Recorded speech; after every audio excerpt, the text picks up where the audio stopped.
BA second इतिहास के अंतर्गत अपना सिकंदर लोदी का चैप्टर चल रहा था। सिकंदर लोदी की हमने विजय के बारे में अध्ययन किया था।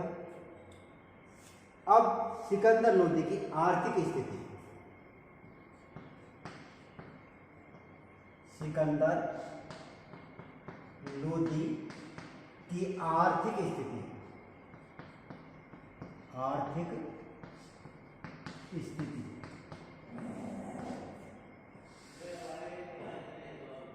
सिकंदर लोदी की आर्थिक स्थिति अपनी आंतरिक स्थिति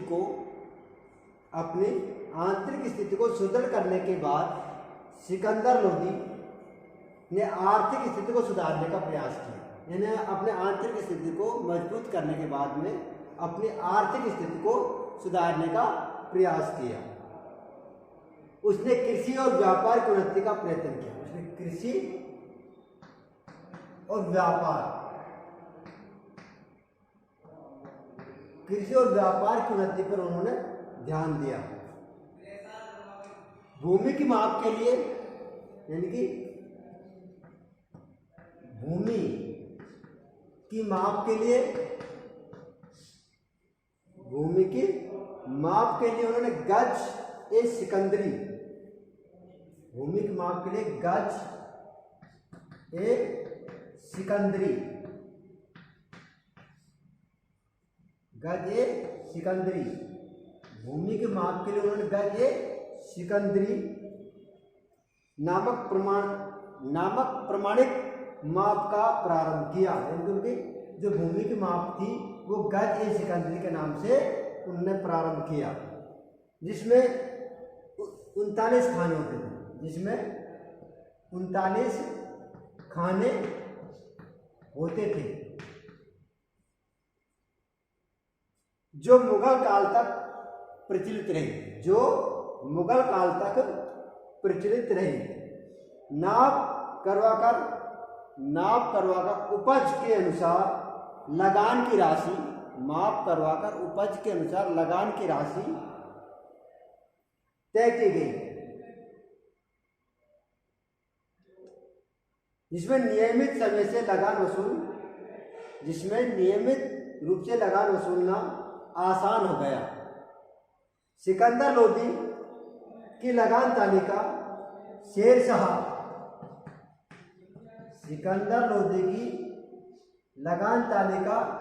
शेर शाह सूरी के शासनकाल में बनी। शेर शाह सूरी के शासनकाल में बनाई गई सूची का आधार बनी। यानी कि जो सिकंदर लोदी ने जो भूमि की माप बनाई थी वो शेर शाह सूरी की लगान ने भी उसको अपना आधार बनाया।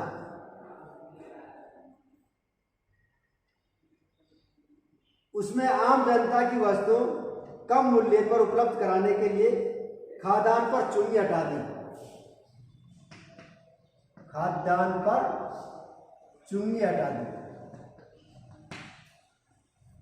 उसके लिए योग्य व्यक्तियों के नामों की सूची बनाकर प्रत्येक 6 माह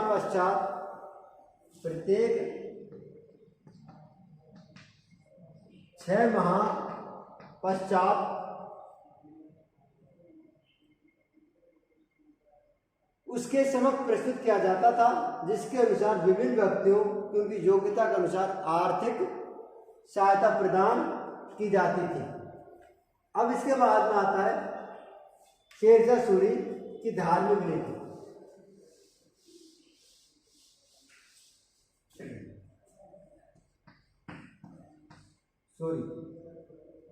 सिकंदर लोदी की धार्मिक नीति। सिकंदर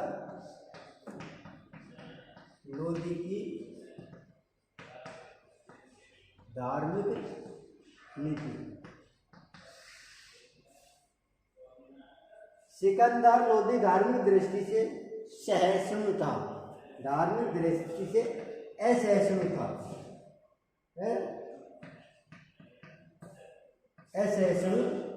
था। उलेमा वर्ग को संतुष्ट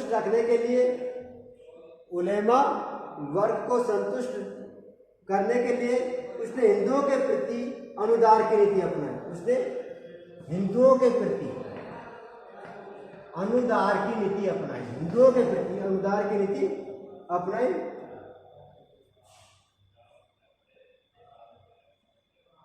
हिंदुओं के धार्मिक संस्कारों पर प्रतिबंध लगा दिया तथा मंदिर और मूर्तियों को नष्ट करवाया। नागरकोट के ज्वालामुखी मंदिर को तोड़कर नागरकोट के ज्वालामुखी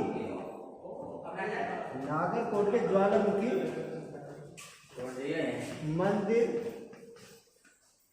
नागरकोट के ज्वालामुखी मंदिर की मूर्तियों को तोड़कर उन्हें नष्ट करवाया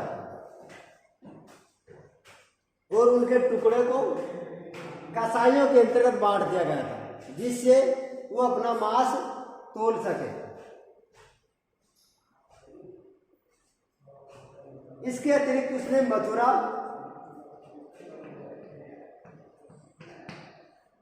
मंदिर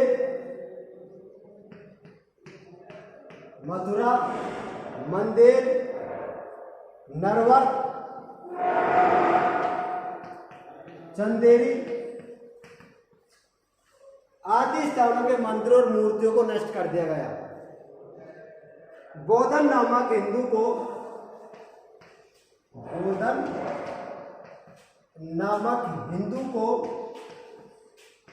इसलिए उन्होंने मृत्यु दंड दिया क्योंकि उन्होंने हिंदू और मुसलमानों में प्रचलित यानी कि इस्लाम और हिंदुओं दोनों धर्म को सत्य बताया। इस्लाम और हिंदू दोनों धर्म को सत्य बतलाया। मोहर्रम ताजिए निकलवाना बंद करवा दिए। मोहर्रम के दिनों ताजिए निकलवाना बंद करवा दिए। मुस्लिम स्त्रियों को पीरों और मजारों पर जाने पर प्रतिबंध लगा दिया। उलेमा वर्ग के कहने पर आदेश वापस ले लिया, परंतु शासन दृष्टि से सिकंदर का एक सफल शासक था। वह लोधी वंश के शासकों में महानतम था। गले की बीमारी के कारण 21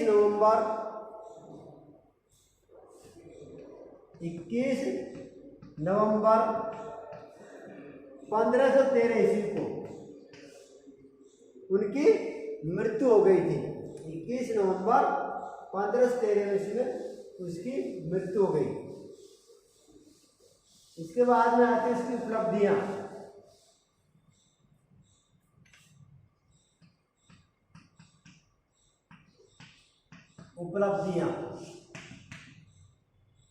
लोधी वंश के शासकों में सिकंदर लोधी महानतम शासक था।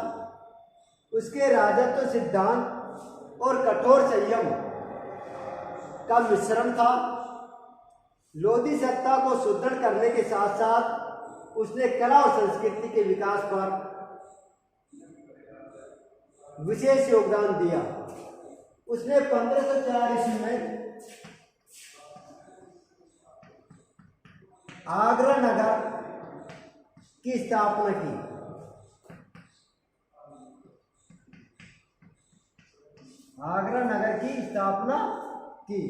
जिसे 1506 ईस्वी में अपनी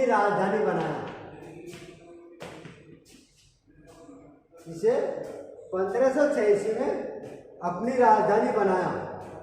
आगरा की स्थापना उसके दुआ पर नियंत्रण स्थापित करने तथा राजपूतों द्वारा दिल्ली की ओर बढ़ने के प्रयासों को विफल बनाने में किया गया था। इसके बाद आता है शिक्षा एवं साहित्य।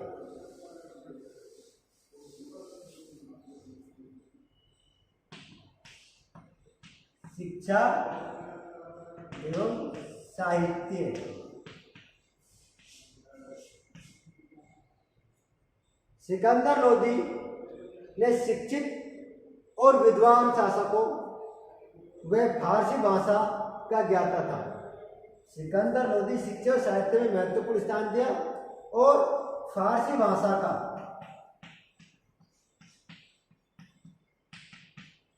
कवि ज्ञाता था।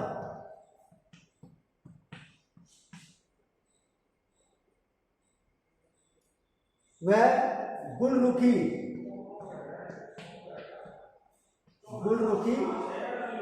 के नाम से, गुलरुखी के उपनाम से फारसी कविताओं लिखता था। गुलरुखी के उपनाम से फारसी कविता लिखा करता था।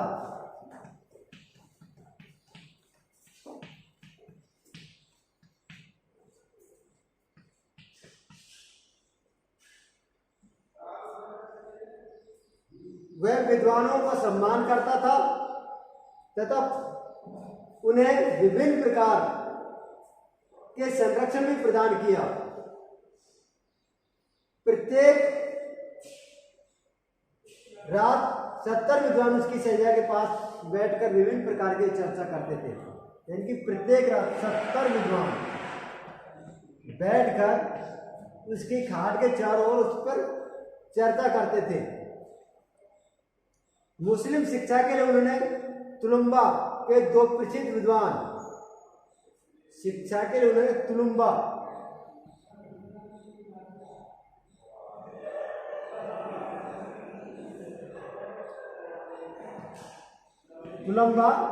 के प्रसिद्ध विद्वान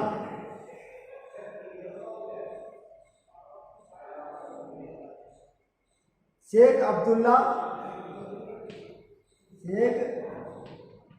अब्दुल्ला और शेख अजीमुल्ला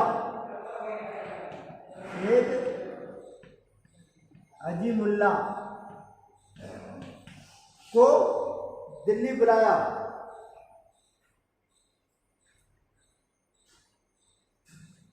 फिरोज शाह तुगलक की भांति सिकंदर लोदी भी मुस्लिम विजेताओं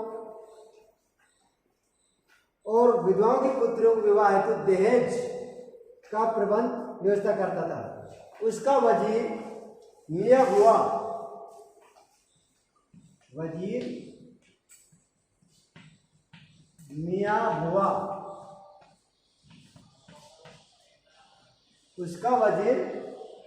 बुआ संस्कृत भाषा के औषधि शास्त्र के ग्रंथ, संस्कृत भाषा के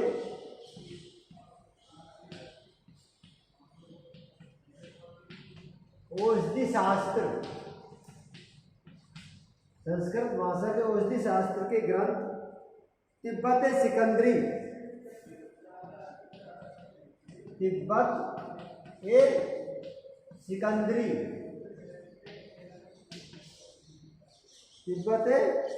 के नाम से यह फ्रंग सिकंदरी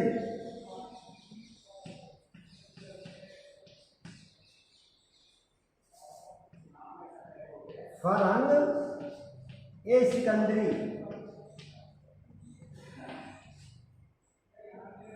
से फारसी में अनुवाद करवाया।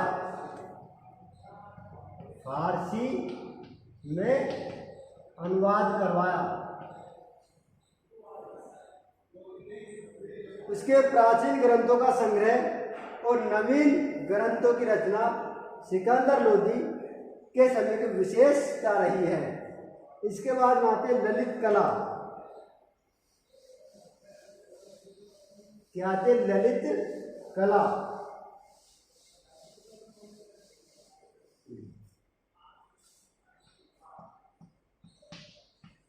ललित कला सिकंदर लोदी ललित कलाओं में भी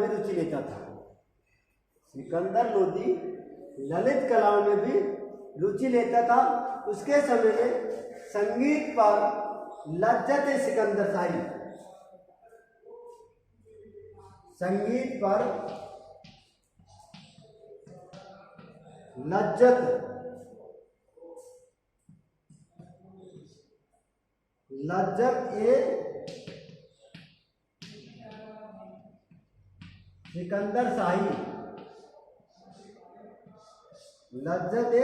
सिकंदर शाही नामक ग्रंथ की रचना हुई, जो भारतीय संगीत का पहला फारसी ग्रंथ है, जो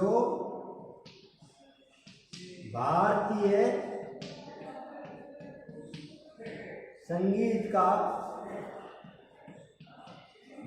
संगीत का पहला ग्रंथ है।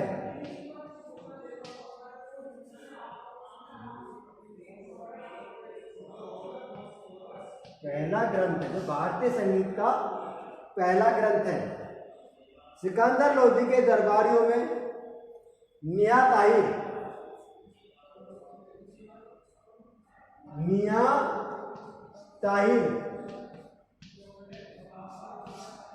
ताहिर का भी नाम उल्लेख मिलता है, जो विभिन्न विद्याओं तथा कलाओं में पारंगत था। दिल्ली में अपने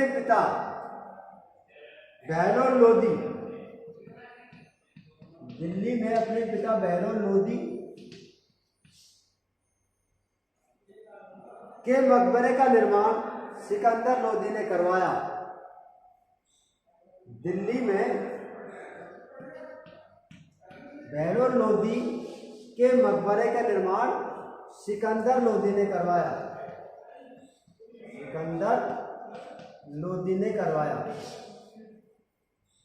मियां बुआ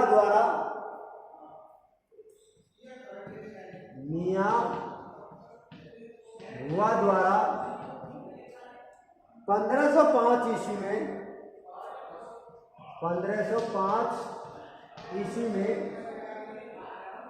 दिल्ली में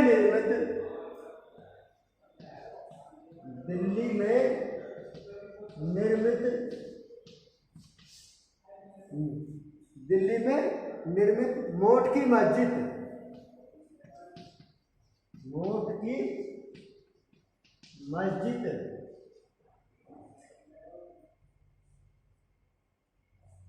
स्थापत्य कला का सर्वश्रेष्ठ नमूना है, जिसका निर्माण मियां बुआ द्वारा करवाया था। यानी कि दिल्ली में निर्मित मोट की मस्जिद 1505 ईस्वी में मियां बुआ द्वारा करवाया गया था। यानी कि हमारा सिकंदर लोदी का जो चैप्टर था यहीं पर समाप्त होता है। अगला जो चैप्टर होगा हमारा, उसके अंतर्गत हम अगली वीडियो में आपको बताएंगे या समझा देंगे।